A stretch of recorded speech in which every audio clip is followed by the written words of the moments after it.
จุ่มวยมอปฏิกรรมจุ่มวยหนึ่งทางไปที่ไทยบาสันจะดูไงมุนเตี้ยคือจันเทียบทางกัมพูชีบาสันจะมีการเปิดเจาะไงมุนเตี้ยมันมีการจันเทียบกัมพูชียลปัตเตะเอาไว้ได้ยังบรรจุเก็บในมุนตามอารมณ์บักที่ประดับกำเจี๊ยคือสมออยต้องจูสับปะในนี้ดับไฟฐานกาแกในฐานกาบันเราเป็นวิญยังบรรจุสับปะให้ค่าตรงนี้ไทยกรุบมุกก็มาเราอยู่กรุบดึกเนี่ยนะเข้าใจวันนั้นได้คุยกันแล้ววันเดือนเทศพรชาวบ้านที่กัมพูชามีการมุมมองในหัวใจในขั้นว่าเทศพรนี่เขาที่ฝ่ายกัมพูชาได้ที่สินค้าของไทยทุกอย่างเขามากัมพูชาได้เหมือนเดิมไม่ถึงว่าต่อไปให้ตาสินค้าของกัมพูชาเขาได้ของไทยเขาได้เหมือนเดิมเลยเขามีการวันนี้ต่อไปครับต่อไปขอให้เฮ็ดพอของกัมพูชาเข้าไปประเทศไทยก็เข้าอยู่กับกัมพูชาเหมือนกันครับก็รอมาประชุมพรุ่งนี้บ่าย2 โมงแล้วจะประชุมแสงในมองปีปัตเตะ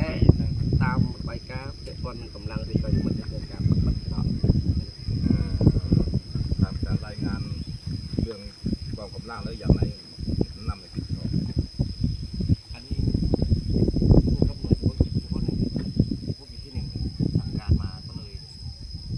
ตามคำสั่งของท่านมีพิธีการตื่นที่มวยบางตาบอลพิธีมอวัดบอลตาบอลพิธีบอมีพิธีการตื่นประกอบแบบไม่จำนวนเยอะครับการประชุมหน้าบ้าสัตว์ปอดบันบัดเตดอกเปนี้บัดเอาโจมันบ้องเกี่ยวกับบัดครั้งบันก่อนนี่ใช่ตั้งแต่มันตอมหลังยังมันบันบัดเตเรื่องปัญหาอื่นเนี่ยไม่ทราบว่ามีเพิ่มเติมไหมก็ให้ผู้บัญชาผ่านมาประชุมที่อำเภอมาได้คุยเกี่ยวกับเพชรเพาะแต่บัดนี้มาเพชรเพาะก็มาหามเพชรเพาะทั้งเดียวบัดนี้ให้ชาวบ้านนี้มีการหมู่มองในหัวใจอย่างมากในส่วนของตรวจการตรวจพืชนี่เขาก็มองว่ามะม่วงเห็ดเผาะและก็มะนาวนี่มันเป็นพืชก็จะทางรูปแบบกลุ่มในอาหารน้องทาสัตว์สบายนึงขุดชมานึงคือเมียนจุ่มงือเมียโรคใบทอมเจียดใบทอมเจียดอะไรของผมมาธรรมชาติแต่หลายปีมามันได้บ่เคยมีเชื้อมีอะไรมีอะไรมันไม่มีอันนี้ก็ไม่รู้ไอ้ข้อกฎหมายของตรวจพืชเหมือนกันว่าเขาเพิ่งมาเข้ามาเยอะขึ้นเขานำไปวิจัยเยอะขึ้นแล้วก็เราควบคุมก็คือควบคุมที่ไม่อนุญาตให้เข้าคือมะม่วง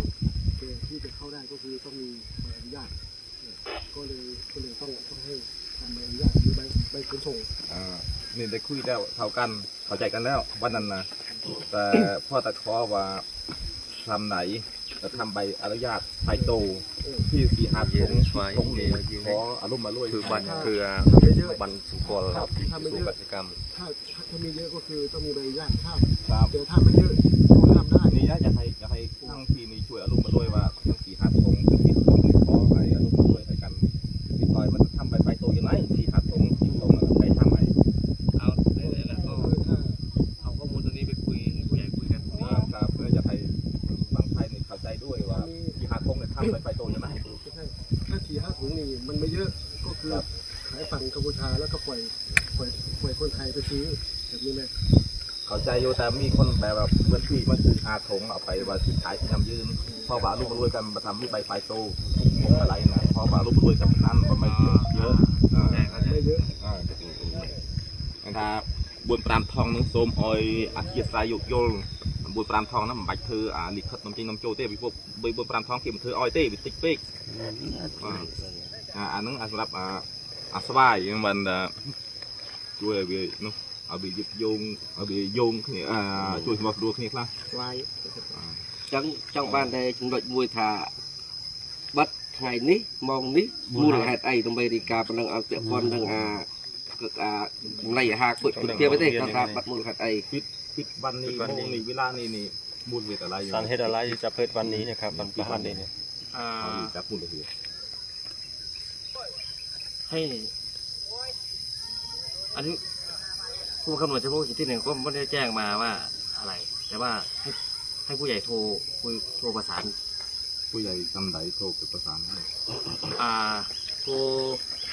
ไปถามรองบุญเสริมก็ได้หรือว่าโทรไปหาวันเอกธุรกิจก็ได้ เพราะว่าท่านก็ไม่ได้สั่งการออกมาว่า บอกว่ามีปัญหามูลเหตุอะไรที่ กว่าถ่ายจ้องเอาเนี่ยณตะมอมยังตีแต่ซัวบุญเทิมกับบ้านธุรกิจกับบ้าน